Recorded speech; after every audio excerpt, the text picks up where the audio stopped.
আসসালামু আলাইকুম। সহজ সেলাইয়ের পক্ষ থেকে আপনাদের সকলকে স্বাগতম।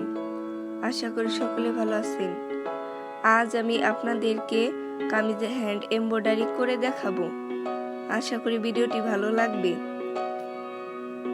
এই কামিজটির ড্রয়িংয়ের ভিডিও আমার চ্যানেলে দেওয়া আছে। এছাড়া এরকম ডিজাইনের আরও একটি কামিজে হ্যান্ড এমব্রয়ডারির ভিডিও আমার চ্যানেলে দেওয়া আছে। আপনাদের সুবিধার্থে এই দুটি ভিডিওর লিংকই আমি ডেসক্রিপশন বক্সে দিয়ে রেখেছি। যারা এই দুটি ভিডিও দেখেননি তারা চাইলে কিন্তু ডেসক্রিপশন বক্সে গিয়ে দেখে নিতে পারেন। যারা আমার চ্যানেলে নতুন আছেন তারা আমার চ্যানেলটি সাবস্ক্রাইব করে পাশে থাকা বেল আইকনটি ক্লিক করে রাখবেন। পরবর্তী ভিডিওতে আমি এই কামিজটির ওড়নায় হ্যান্ড এমব্রয়ডারি করে দেখাবো। তো আশা করি ভিডিওটি সকলেই দেখবেন।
আমার চ্যানেলের সকল ভিডিওর আপডেট সবার আগে আমি আমার ফেসবুক পেজে দিয়ে থাকি। আপনারা চাইলে ফেসবুক পেজে অ্যাড হতে পারেন। ফেসবুক পেজের লিঙ্কটা আমি ভিডিওর ডেসক্রিপশনে দিয়ে রেখেছি, ওই জায়গা থেকে অ্যাড হতে পারেন। ভিডিওটি ভালো লাগলে অবশ্যই লাইক করবেন, আর ভিডিওটি কেমন লাগলো তা অবশ্যই কমেন্ট করে জানাবেন, আর বেশি বেশি শেয়ার করবেন। যারা এখনও আমার চ্যানেলটি সাবস্ক্রাইব করেননি তারা আমার চ্যানেলটি সাবস্ক্রাইব করে পাশে থাকা বেল আইকনটি ক্লিক করে রাখবেন।